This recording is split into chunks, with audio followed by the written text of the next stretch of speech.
Welcome back, friend of the Blueprint Training. It was about a year ago, maybe a little bit more that you heard It's been a last year. time, right? Yeah, yeah. You're a great interviewer, so I was happy to come back. I really Yeah, enjoyed it last it, time. Yeah. it did well for us. For those of you who don't know, Darren is the founder of Whitespark, call it an all-in-one local SEO platform. I don't call it that No, because, what do you call it? well, we have everything you need, but we let you buy things individually. So maybe you just want Got rank tracking, you sign up for our rank tracking software, our local rank tracker. Maybe you just want Google Business Profile Management, you can sign up for that software. We also have a full agency where we do work for clients and help them with their SEO.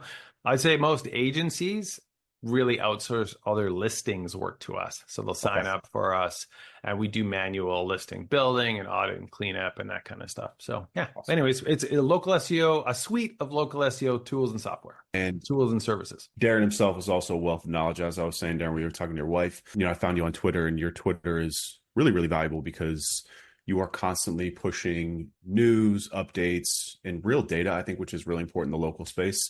Yeah, Because there's so much nuance in this for sure. in terms of just results and non-results. And local SEO can drive you bananas because there's a lot of unknown in it, right? So Yeah.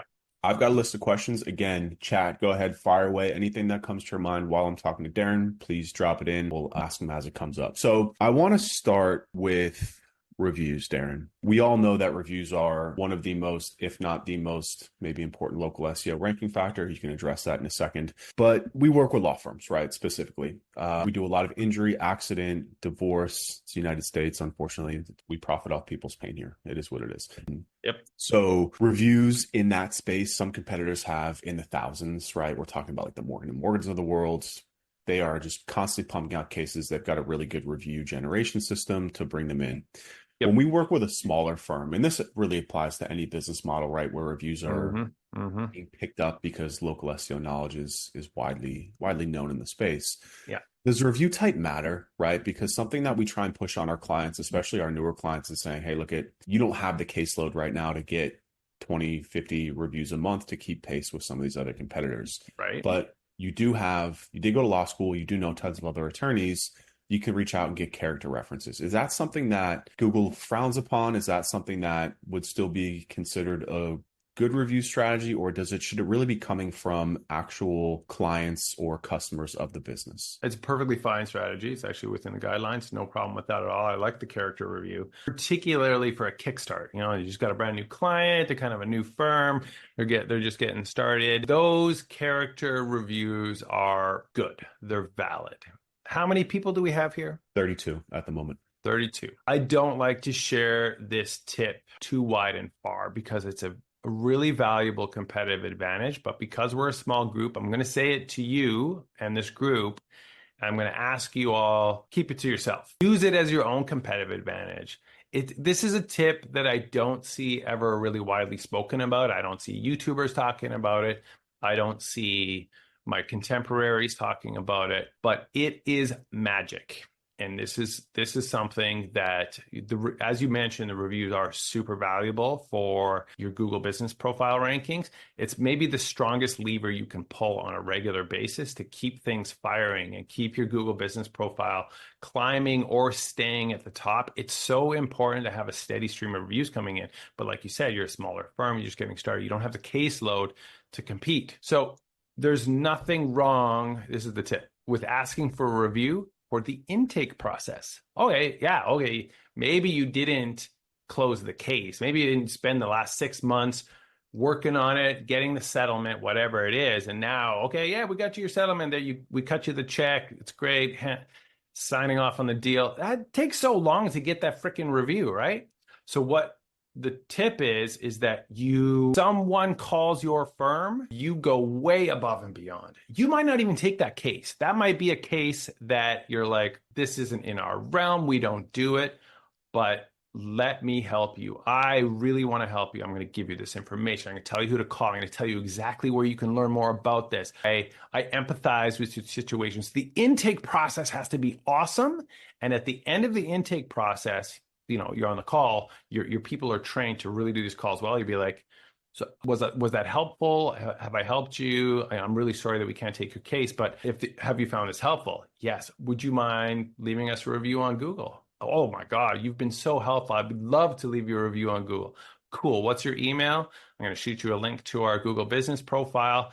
And, it really helps us. So even though we weren't able to help you with your case, I hope I've been helpful, and we'd really appreciate that review. This is a fire hose for reviews that I highly recommend that strategy for the smaller firms that are trying to compete. So Tyler asked real quick, just for context, what Darren and I are talking about now is this concept of a character review, right? We're talking about a law firm now, but this really applies to any business. This is essentially saying the character review. Anybody who can speak to the quality or the character of the business owners, the employees there, their product, who may or may not be an actual customer. So if you're a law firm, if you're a lawyer, you have a wide network of attorneys and other people that you probably given advice to. Your mom could leave you a character review. Yeah.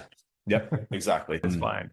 So we actually have a client who does that, Darren. It's a little bit trickier, but they get 250 plus phone calls a month. They end up giving free legal advice. Every interaction with the business is a review opportunity. Yeah. And that's one thing that a lot of people don't think of, right? They're like, well, it's only like the clients that I work with. But every interaction with the business can be turned into a review. I did interact with the business. This was my experience. I'm telling the world about it on Google, perfectly within the guidelines. So off of that though too, Darren, because I have a question here too. Are reviews weighted differently if, let's say, for example, you win a case, a personal injury case, and that person goes to Google and says, this personal injury attorney in Miami helped me to win my case. They're using all sorts of keywords that would also support what the search query is versus Ryan's a great attorney, or like Ryan is a great guy. He really helped me out. Very bland, very generic. Do you know if reviews are weighted differently? As far as I know, that level of review analysis and then weighting them based on what was said in the reviews, I have no evidence that Google is doing that. You can't rule it out. You don't know what Google's doing. But I don't think that Google is doing that. I maybe have some recent evidence that speaks to the fact that they're probably not doing that. And this is new, has not really been talked about publicly yet. But if you look at my local search ranking factor survey, we kind of rate all of like what's the most impactful to the least impactful in terms of things that drive rankings on Google. And probably right around like 11, 12 is getting keywords in your Google business profile reviews, right? So if someone mentions, dog bite lawyer in the review or dog bite, that's going to help you rank better for dog bite related terms. That's the concept, right? New evidence is surfacing that that's not actually the case.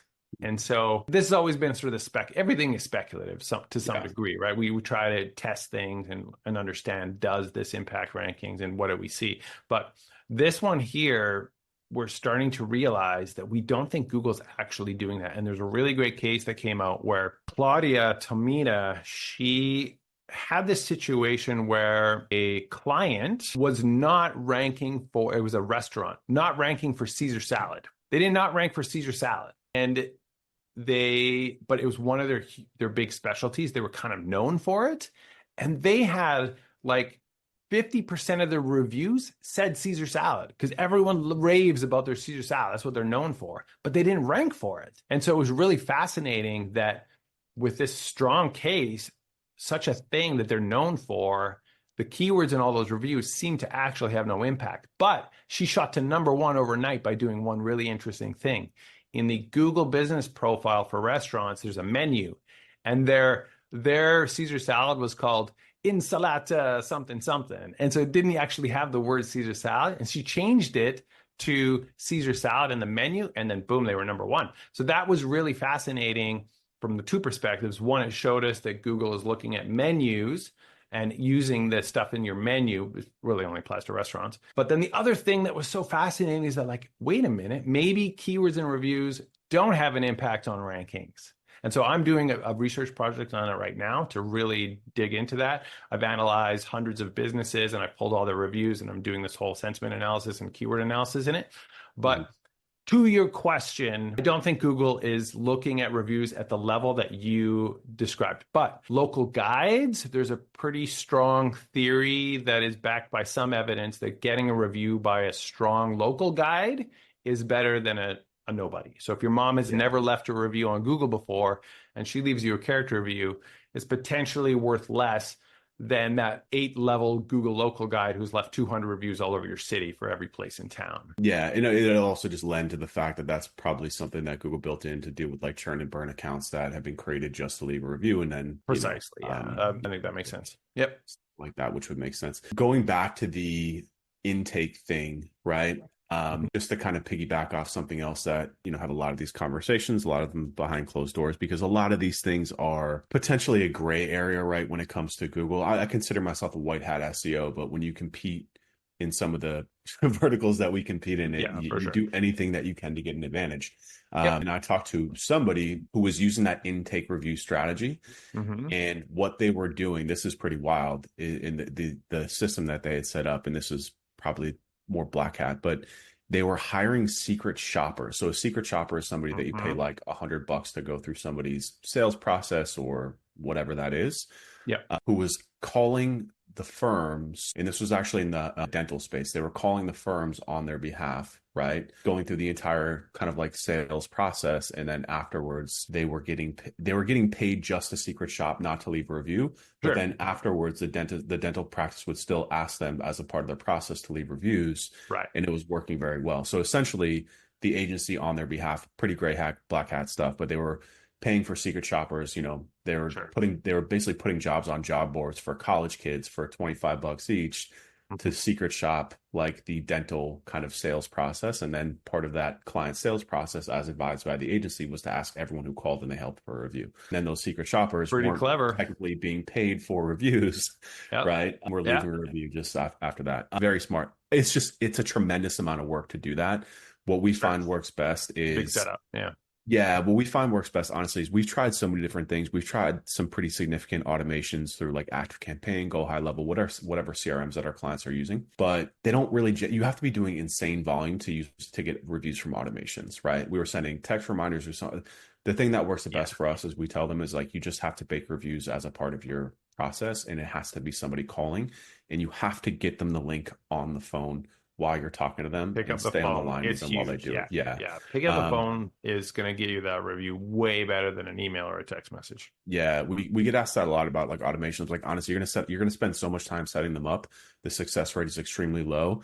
It's so much more of a manual process to just bake into your client. So we actually provide them an SOP. We coach them like the first month being a client, like, hey, who's handling your phone calls? This needs to be part of it. Somebody did have a question about how do you deal? He operates in a B2B space where a lot of the client's customers often don't have Google accounts. How would you? Nothing you can do about that. You can't leave an anonymous review on Google. So if the client, it is very weird for a human in 2024 to not have a Google account. It does exist. If we're talking about like the elder space, then or let's say audiologist, all your clients are hearing aid clients, right? And so in that space, you might have a lot of your customers that don't have Google accounts.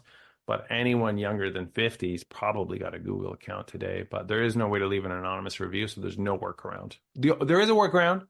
You just don't send them to Google. You try to get reviews Facebook. Yeah. Oh, every old person has a Facebook account, so you can try to get the Facebook review, or you could send them to an industry-specific website. Those are actually really valuable, and it's an overlooked opportunity. Is to like, let's say you are in the audiologist space, hearing aids, then send them to like audiologisttoday.com and you're listing there to leave a review, because Google is picking up on those and they actually provide a lot of valuable boost in the SEO world. So I would suggest that diversifying your review strategy off of Google is actually an overlooked competitive advantage. So, you could round robin your review asks, or another thing that works really well is once someone has said, oh yeah, I'd love to leave a review. And if it was really easy to get that review, once they leave it, you could just do one more follow-up and be like, thanks so much for that review. It was really great. Would you mind also leaving a review on this site? And you give them a link. I know you're pushing your luck a little bit, but getting that from someone who's already left a review is much more likely than just getting it right out of the gates. Yeah. So that a perfect segue into my next note here. So we internally we'll talk more broadly about citations, but this is a little bit more specific. We have like levels of links in citations, right? Yeah. One of like our first level of quote unquote citations that we'd like to attack are the exact platforms that you just said. So in the legal space, Avvo, FindLaw, Justa, Super Lawyers. Do it. Yeah. I mean, so basically any platform that we see ranking for our clients' target keywords, we're like, you got to have a profile here, right? You have Mm-hmm. to, in Yeah, so really good that was my, strategy. yeah, so that was my question too. So do you find that, because a lot of these platforms, honestly, Darren, like they're it's almost criminal the way that they're run. Like Yelp, I it's know. like they basically, I don't know how it's legal. They basically make you pay for visibility, and as soon as you stop, they remove your visibility. So there's like no organic. It's all a pay to play. Like people give Google a lot of crap, but like I'm like these other platforms are operating at like The worst. Yeah. the worst. But so you suggest then too to round robin reviews to not just get Google reviews, but also you hypothesize or you have some sort of data that shows that getting reviews on other review platforms can actually Mhm. improve your local performance in Google.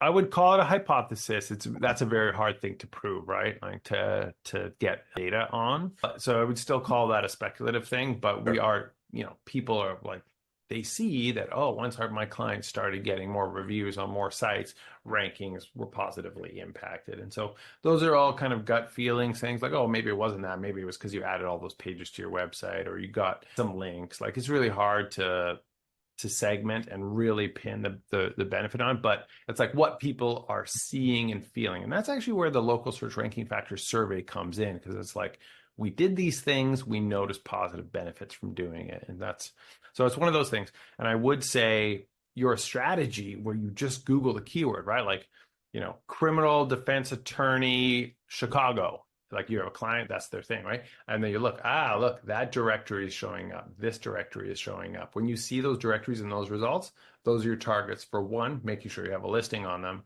And two, get reviews on those, because those are clearly the sites that Google sees as authoritative in that specific SERP.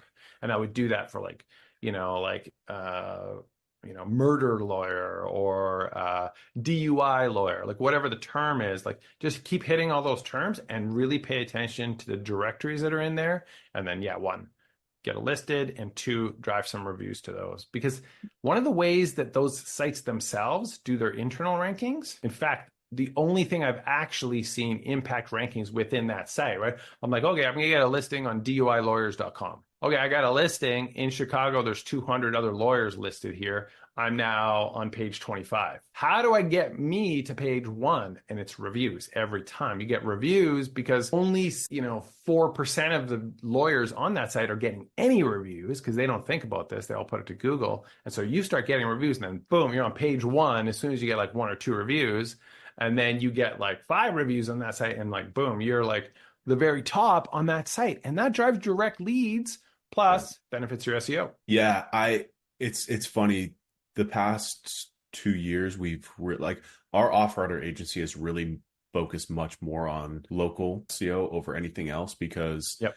the shift in the SERPs has been so dramatic just in Organic's terms of so hard. Yeah. yeah, and then you take that keyword and like this is exactly on our sales calls, exactly what we do with our law firm prospects is we show them we're like, this is your main keyword, agreed, yes. Let's look at Google and like let's look at what's happening.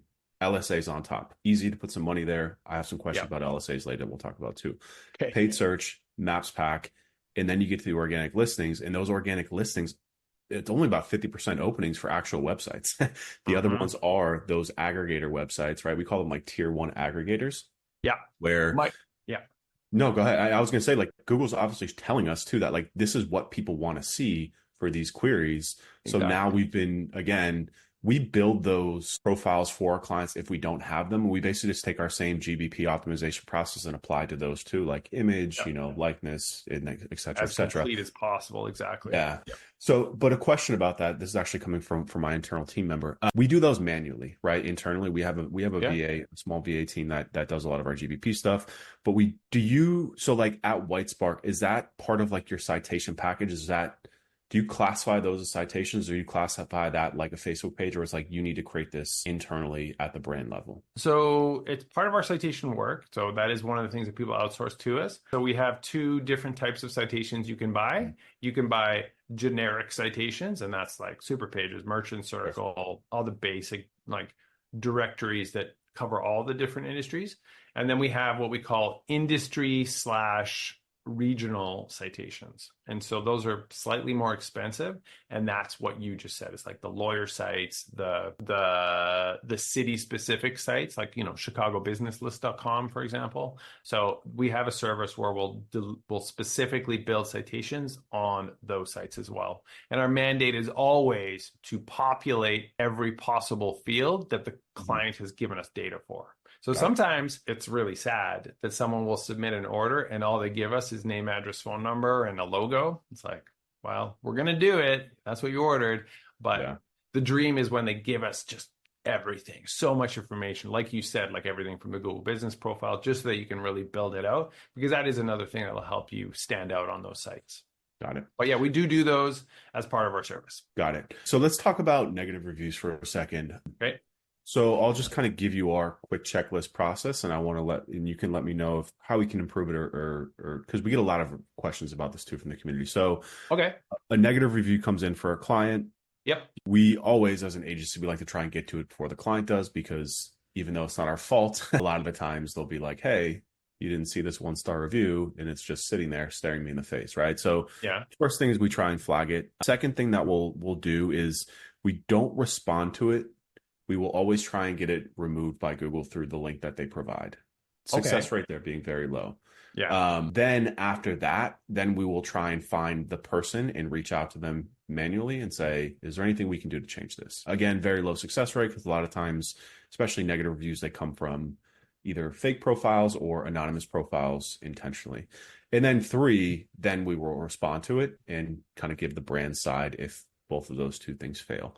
So tell me about, like, what would you do, right? How do you, I would refine that process a little bit. Yeah. Okay. Yeah. So please. I would respond immediately, and I would respond. So another red flag you said in your process was try to tell the brand side. I always avoid that, because if it was a real person, you can end up in this like debate, and actually it can make the firm or the company look worse. Like getting defensive in a review response, I never recommend that. My standard approach would be this: negative review comes in, you reply right away with, hey, I'm so sorry to hear that this was your experience. This is not how we operate at this firm. We really care about this. So your negative review response is not for the person who left you the review. It's for all the other people that are going to see your response. So it's almost like you can shine in a negative review response. You can look amazing and be like, wow, that person who left a review looks like a total crazy, but look how professionally the company responded to it. That is our approach, where it's like, you want to be like, I'm really sorry. We take this so seriously. Customer service is at the heart of everything we do. We want to make this right. I'm the manager. I would love to speak with you about this. I really care about what happened here, and I want to learn more, and I want to see what we can do to make it right. Here's my email. Here's my phone number. So now maybe that person will actually do it. Maybe it's a real person and they will email or call. Now you get to get on the phone and you get the chance to make it right. And if you do make it right, then you immediately ask for them to edit the review. Don't ask them to take it down. Ask them to edit it, because then it turns into a 4-star review or a 5-star, right? So that's what I would suggest. And then flag it. Because also, I believe that when you flag it, Google looks at it, and the response that you provided can sometimes help with the flagging. If you never hear back, then you could change your response to be like,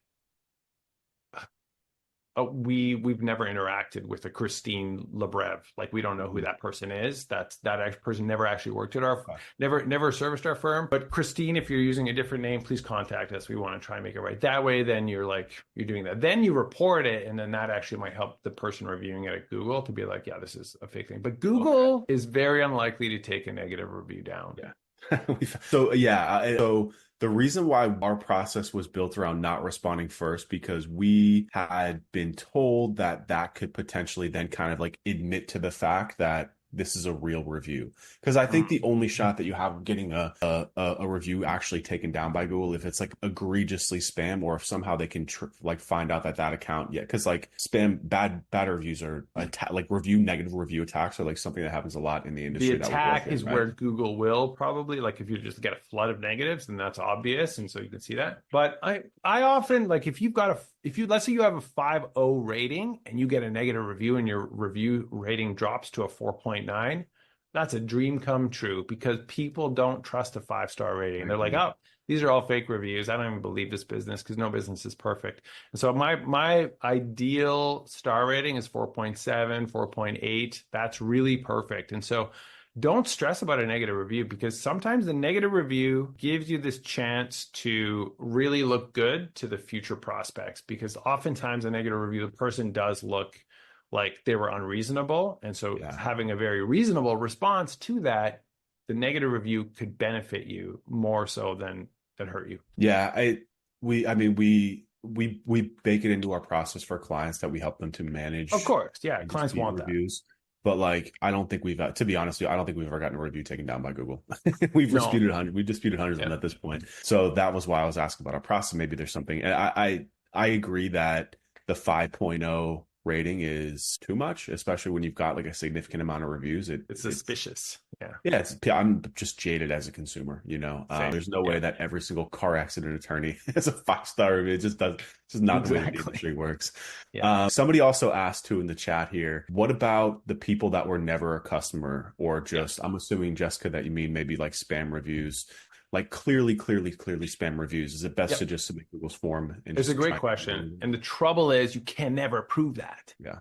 You can say it all you want. Oh, this person was never a customer. And Google's like, well, how do I know? I cannot be the judge in that. So I'm Google right now, and I can't judge that. You might, as a business owner, say that person was never a customer, but maybe that's not even their real name. Maybe they used a different name in their Google account. How do I know if they were a customer or not? So Google will never take a review down on the argument that that person was never a customer, because Google has no way to prove it. So it's a dead argument. You can't make it. What about for reviews that don't stick? Ken asked, they're getting reviews, but a lot of them are disappearing. Do you know why that's happening? I do know why, and I just tweeted about it yesterday. So Joy Hawkins did a really great blog post about this just recently, and that's what I shared on Twitter and LinkedIn. Let me just go to my notifications, because people are still... Joy Hawkins is a great follow, by the way. Oh, amazing. Yeah. Well, like, what I share is like, Joy did something amazing. So yeah, she's so great. I just got schooled by Joy Hawkins again. That's my post. So let me tell you about this. I can even share my screen if you want to look at it. Yeah, sure. So I'll show you this. Share. This was yesterday. So one of the common things that are happening is like, why did my review get filtered?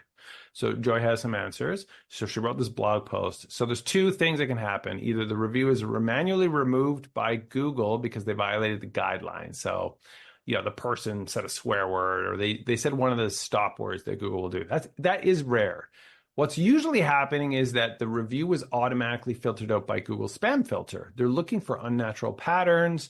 And so what are the patterns? So one, if you offer free Wi-Fi and the person left the review on the same Wi-Fi as the business that the business is always logging into, that's one of the things they look for, and that can be a review filter. Two, the reviewer isn't located anywhere near you or hasn't traveled there recently. Now, of course, hotels, restaurants, they often have people coming in from out of town and reviewing a business, but something like a law firm, I believe Google is looking at this. And so if you just got a review from somebody that's like on the other side of the country, that's a suspicious signal that Google may be picking up on and filtering out reviews because they don't believe it. And then the third one that she points out is just being a school or education, because those reviews no longer work anymore. This probably doesn't apply to anybody on the call. But these are not comprehensive. There is a form to ask for getting a review back. So this takeaway is pretty valuable. So there is a very specific form that Joy links to. It's just the standard Google Business Profile Help form. And there's like, you choose missing review. But the only way you can get the review reinstated is if you include a screenshot of it. But you as the business owner can't get that screenshot. The only person that can get the screenshot is the person who left it.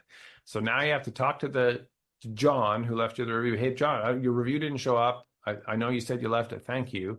can you go into your contributions and maps, click my contributions, and then you'll be able to see your review and send me a screenshot of that. And then you get it from John, and then you can go to the form and you can submit it. And Google does a pretty good job of reinstating reviews if you include the screenshot.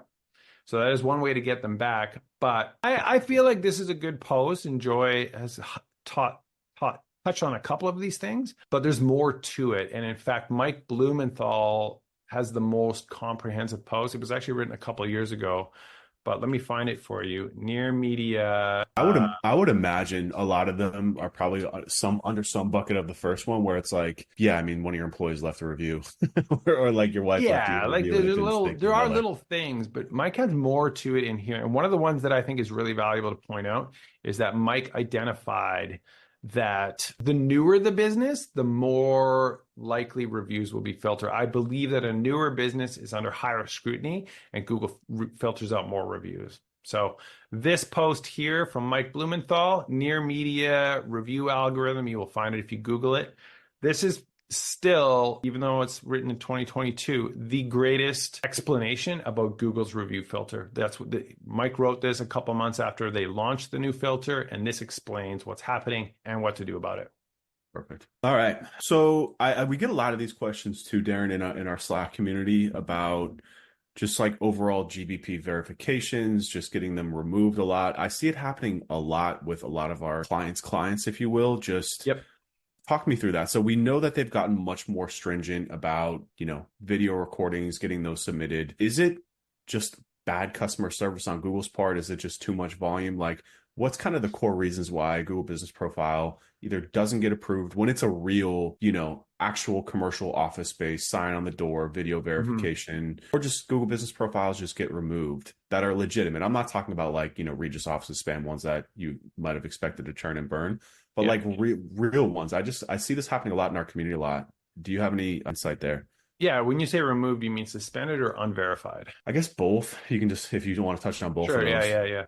So there's a number of things that can trigger either an unverification or suspension. Unverification is kind of like level one. It's like, we don't fully trust everything that's on here, so we want you to provide more evidence. And you provide that more evidence by doing the verification process. Suspension means we've identified a guideline violation. And so you'll need to get reinstated. You got to go through what's called the reinstatement process.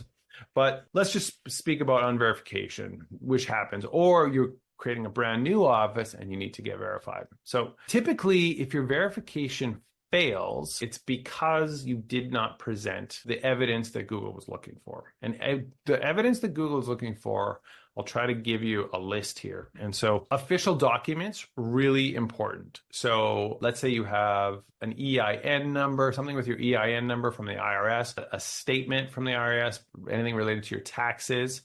That's a big one. Business license is a huge one, having an official business license. Now, what ends up happening is like, oh yeah, I got a business license, but it's like the parent company has the different name and it has a different address than the profile that you're submitting. Throw it out. It's useless. Google will not look at it. So any evidence you submit, either in your verification video or as documents you upload in this reinstatement process, must have the same name and the same address. And so now you're looking for other forms of official documentation. And I'll tell you the strongest one is a utility. And I know that it's awkward because a lot of like law firms are in an office tower. They don't pay utilities. It's all part of their lease. The lease agreement is a valuable one. So you should include the lease agreement because that'll have your business name and address on it. But a utility. And so, okay, well, I don't pay gas, water, electricity. What's my utility? They will accept cell phone and internet service provider ones. So if what you want to do is make sure you have a utility like a Verizon bill that talks about your internet access that you have at the office, and it has to have your name and your address on it or it's useless. And then the other things that you want to show in your video is validation that you are eligible to be at that office. And so let's say it wasn't an office tower. In your video, you got to come in and you got to show, here's our name on the office tower directory. Here's our name on the door, open. And then you also have to show unlocking of the door and going in. I made a whole video about how to do video verification. Nice. So that's really why it would fail. And it's just like you would not provide the evidence. You got to prove Proof of management, that's unlocking the door. I'm a manager. You got to prove proof of location. That's like showing the directory, the address from the street, and those kinds of things. And then you've got to show proof of business existence, which is the documentation that I mentioned. James asked, do you know how Google verifies the documentation? Do they just look at it and go through a checklist? Do they use software to automate to verify it? Do you know anything about that process? I think I feel like it's a double pass system. I think that the first pass is an AI thing that's kind of trying to analyze it. And then you might get instantly verified because the AI saw all the things in it. And I think they're trying to, reduce the amount of human labor required to process these. And then the second pass would be a human, like an actual person looks real quick. Hey, you need to get something? Yeah. Yeah, 1 sec. My wife just needs to grab something. Yeah, no worries. All right. How we doing? Reminder to the community, go ahead, bomb some questions away. I got a few more, and then I'm going to go ahead and just rapid fire through the community. I want to give a quick tip. Yeah, please. If we're talking about setting up a new address, I've got a whole process, and a lot of people have been talking about what's called instant verification. Don't have to do the video. It's amazing. And let me give you the steps to do it. So 1, you have to have a website. So make sure you've got a website for the business first or for the location. Make sure that website is connected to Google Search Console and Google Analytics. Then you must have the citations built. So especially on the key sites, you should have a Facebook profile, a LinkedIn profile, a Better Business Bureau listing. So make sure you're on the key sites. Industry ones would be helpful. So you can just do a citation build and build out all the key sites. Then go to Google Maps, not as the business owner, just get a friend or someone with a Google account to go and add a business to Google Maps, just as like a standard user. Like, oh, you didn't find the business you're looking for? Add it to Google Maps. And now it exists in Google Maps, but it's an unclaimed listing. Then you get a few reviews on that listing. And now you're ready to go into your Google business profile and go claim my listing. And if you're using the same account that is connected to that Search Console, Analytics, and website, the listing already exists. It was created by some other human on the internet. It already has reviews. You have told Google, this is a real business. It exists. We have a website. I'm authorized to access it because I have the analytics and the Search Console, and you get instant verification. You don't even have to do the video. It's awesome. So does that mean that you don't need potentially like an actual commercial lease somewhere? Or does that still could you do it? I do think you're going to bypass that. Yeah. I do think it's a little hacky, and you could potentially be test it out. I actually haven't done it personally. I've just been hearing a lot of people on Facebook groups and stuff talking about that. And I've actually had a few listings I created just get instant verified, which I was like, weird. How did that happen? I was actually just making a video and testing something, and it just instantly showed up. And so there is some element of trust of the account creating the profile or claiming the profile. And so that plays a role. But I do think that, to your point, it would be the way to create fake listings if you wanted to do that. Interesting. If you want to go a little black hatty. Yeah. Yeah. I don't mind the black hat, gray hat stuff. It's just the only thing for me is that if I'm working with a client and we have them invest, we have this strategy where like the way we scale our local SEO, we don't charge an arm and a leg for personal injury local SEO. We charge a very nominal fee compared to what the market charges. But it's only under the pitch that we're going to help you open 5 locations. And like I'm in Florida, so it's massive state. There's all sorts of markets, and it's kind of like it's like the only hack left for SEO, if you will, because it's just so much faster, and the results are you're getting 200 phone calls a month if you're ranking in a lot of these markets. It's pretty nuts at a cost per phone call of like $10 as opposed to like $2,000, which you're going to pay for with ads, right? Yep. But if you get one of those things ripped down, it's basically just a lot of money wasted on it, or just a transient strategy. But I do want to transition into link building. I'm ready for local links. So we have been seeing from our data. So the way that we do link building is twofold. One, we use some vendors to help supplement, and you know what vendor links are. They are what they are. Yes, post insertions. Yeah, I know. Yeah, exactly. But we also do, because we only work with law firms, we have a database of legal websites. We try and prospect for state-based websites as well. Yeah, exactly. But we've just been seeing that it's just not as important from a general SEO, or maybe it's just ignoring. But like speaking specifically about it, to the point also where like we're just not really concerned about moving the website anymore. We're just much more hyper focused on the Maps Pack, because a large majority of the actual business results come from the Maps Pack, not the website anymore. Yep. So Do links impact local SEO rankings with Google Business Profile? And if so, should you be building them to the profile or just sticking to like talk to me about kind of like just local link building in general and the impact of it. Yeah. So I hate link building. It's the friggin' worst. But I think that, anyone that's in SEO would probably say the same. It's one of the hardest things that you can do. How do you get good links? And like, why should we invest our time in this? Because it's such a time suck. It's just like huge. Try and do the link building. So I have a developing new theory on links, and it's related to the Google algorithm leak. You know how the algorithm got leaked? So it's not the algorithm. It's like a series of documents about their API. And so people are trying to piece it together. But there's a lot of stuff in there that talks about traffic and talks about visits. And the theory that continues to grow in my mind and that is being positioned by leaders in the space that are kind of analyzing it, is that a link is only worth the traffic it drives. This is a really interesting concept that turns link building on its head. So let's say your current process for getting a link is you have a team, you've outsourced it. What they do is they contact the mummy bloggers in Chicago and say, hey, I know you wrote that post like 5 years ago. Can you just drop a dog bite lawyer anchor text link into that blog post for 5 years ago? And we'll give you $100. And the mummy blogger's like, yeah, I'll take your $100. Sure, I'll do it, right? So this is a link building strategy that's really happening, right? You just spend $100 on nothing.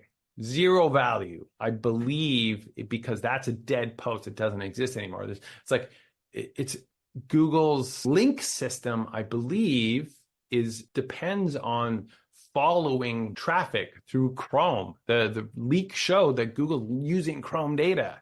We know when people are clicking on links. We know what pages they're going to. We know that page hasn't been visited by a human in 5 years. And so a link from that page is not providing any value. And then the same can often be said about directory links. So you've got this directory, you're 10 pages deep on the directory. Is that link still providing value to you? The theory now is probably not. So it's not the link that matters. I do think there's still a value in the name, address, phone number, the citation from a local perspective, especially if it's an industry specific site. It's like Google expects you to be found on sites. So now that opens up that it just kind of defeats link building. And so what's left? What's left is digital PR, getting mentioned in the news, those kinds of things, links that like real people are seeing. They're on pages that are getting traffic, and sometimes they're getting clicks. Those links are going to be super valuable. And then the other one that is a strategy I would still use is what I call the Rolodex links. And so it's like, who do you already know that has a website? And one example I love to use is like, let's say you're a mortgage broker. You work with this network of 20 realtors. They tend to send you leads. You ask all those real estate agents if you could get a link on their website. So now you've kind of got these great local links. You know them personally. You can just call them up and then they're in your phone contact list. And so you can call them up and they can give you that link and you might actually get a trickle of real clicks. But that's also a link on a page that people are looking at. So people go to real estate websites, they look at the things. And so those are much more valuable links. And so, but they're very hard to get. The business has to do them. You have to get them to go through the contact list. And then the digital PR is very expensive. So link building is really tough. I don't have a solution for it right now. And the problem with digital PR too is that I have a fractional CMO consulting company. We work with the largest cannabis company in the US. They're actually now in Canada too. And they have a PR company that charges them a lot of money. And what they qualify as success is a media impression. Totally. Yeah. And I'm like, nobody's reading Yahoo News all the way in like that stuff. It's not like, even if people are reading Yahoo News, they're certainly not reading anything that's not on the homepage, So like it's just like, it's also a very kind of like in its own way, dirty, convoluted space, just like link building is. So I agree. There's no real solution to it. Honestly, the best solution for link building is if the company, the client, the brand should do it themselves, just like a lot of things. Just the like Rolodex thing that I mentioned is a really good strategy. Rolodex, like you have to have your own strategy to get on real active websites that are relevant. That's active websites is like, those are the links that matter. How do you get them, right? Yeah. Well, we're all agencies here too. So it's kind of like, well, that's also out of the question because we're got to do this for 50 plus clients, Yeah, or get would it. It's risk so not getting hard. results. Yeah, I mean, if it was But easy, I would there do it. actually are some great links. And that is going back to what you said earlier. I do a search for criminal lawyer Chicago. I Mhm. look for any directories in there. I'm now trying to get a link from one of those pages because those pages actually get traffic. If Yeah. it ranks on page one on the SERP, there is traffic to that page. Yeah. And now, okay, I'm going to get a listing on that. But unfortunately, I'm on page 40 of their internal directory of lawyers. So now I'm going to get reviews. And now I've got to page one. My business is listed page one of their results. If I click that link from the SERP, I see my business. Yeah. Now you actually have a powerful link. That's the best citation link you could ever get. But you got to do the extra work of getting the reviews on that site to move you to the top of the listings. Very fair. All right, Darren, I got 8 minutes left of your time here, so I'm just going to rapid fire through some I'm shorter ready. questions. Okay. Okay. I'll be quick with my response. No, it's fine. I mean, if we need more, good. Please. Okay. So is SERP CTR manipulation a thing? Yep. Have you ever tested it? Is it worth doing? Have tested it in 2014. I did a presentation at Dallas State of Search, and it was awesome because what I did is I built a script that used a headless browser, and it would run a search, look until it found the business. This is all in the local result, and then it would click it, and it would do it every 10 minutes and take a screenshot every time. And then over the course of 72 hours, I compiled all the screenshots into an animated GIF. And you could totally see the business raising in the result as all those clicks were coming in. Now, that to me proved in 2014, that was a decade ago, that we know Google is using this. The results of that activity, as soon as the click stopped, the guy fell right back to where he was. Mhm. So very interesting to know, right? But clicks, yes, being used. The Google leak, 100% have proven that there's a lot of talk. I have a bit of a cough. There's a lot of talk in the stuff about clicks and traffic and how that stuff impacts things. And so, yes, it's a thing. It's a temporary thing. It's a signal Google uses to identify. Believe that a lot of those services that you can go and sign up for that do the click thing, Google has been onto them and has figured out the patterns. They've identified it. And so those services, they tend to not work anymore. People have tried them. Like I signed up for it. I paid for all the clicks. And so the manipulative stuff, even though it worked in 2014, I don't believe that still works today. But getting real traffic to your website is a thing. And that's actually where a digital PR campaign can have the double benefit of actually drive. So getting real traffic to your site, get your wheels turning about how do we just drive actual human traffic, and it does have a positive impact on your rankings. Yeah, I saw recently during the Google leak fiasco, if you will, Mike King and Rand Fishkin. I think Joy was part of it too. They did like a live. Yeah, that one. That's where live actually survey. my whole idea about links started to develop. Yeah, and they did like a live kind of CTR manipulation of a local business, and it worked. Right. But I mean, to your point, look, I think that SEO is at a point now where if you take one giant step back, a lot of it, I don't want to say it's common sense because it's not really common a lot of times, but like, it's like, yes, if a lot of people are directly searching for your business, like some of the things that when people ask me questions about SEO, like, why isn't this working? Why isn't this ranking? What's happening? I think one of the things that is the strongest signal in Google, and it's purely because you can't fake it, it's brand, right? It's that if you go to Ahrefs or somewhere, whatever, and you're like, hey, this business is actually getting searched for 5,000 times a month, but they have no links. Why are they ranking? It's because people are going to Google and telling them that this is exactly what they want, right? Yeah. So, it makes sense that it's in the leak, right? And it also makes sense that if you were to get actual real humans to be searching maps for that keyword and then identifying that business, it's a pretty easy signal to send back to Google that, yeah, this is a good result. But the question that I think we all want it to know is, can you manipulate that using cheap software or,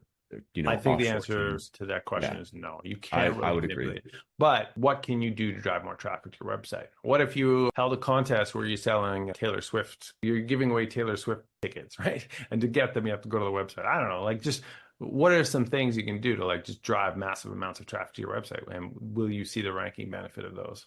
Testing required. Theory. Now I'm wondering too with some of our law firm clients if there's a way that we could have during the intake process. I'm just thinking out loud here, people, during the intake process, if you're getting a couple hundred phone calls a month, to have those people who are clearly Check out in the market, website. clearly local, go to the website. Are you on the website right now? Yeah, go to our website. We have this little information for you. Search for this But keyword. first, you have to search for the brand. Yeah. Another thing that I'm doing is in all my social posts, I never link to the post anymore. One, the social algorithms demote posts with links in them, but I always say, just Google this, White Spark SEO course, and then you'll find the page and you'll go to it. So all those people on social that want to have access to that are now Googling my brand plus something and clicking the link from the search results. Love it. Another question? Yeah. Title, keyword in the title. It's huge. Yeah. It seems to get ripped down a lot. Is it something that is that something it's less impactful than it used to be in the glory Okay. days, but it's still a huge thing. It still has a benefit. You definitely want keywords in the title. And another thing is that title tag length is a myth implemented by SEO tools that tell you it needs to be less than 80 characters.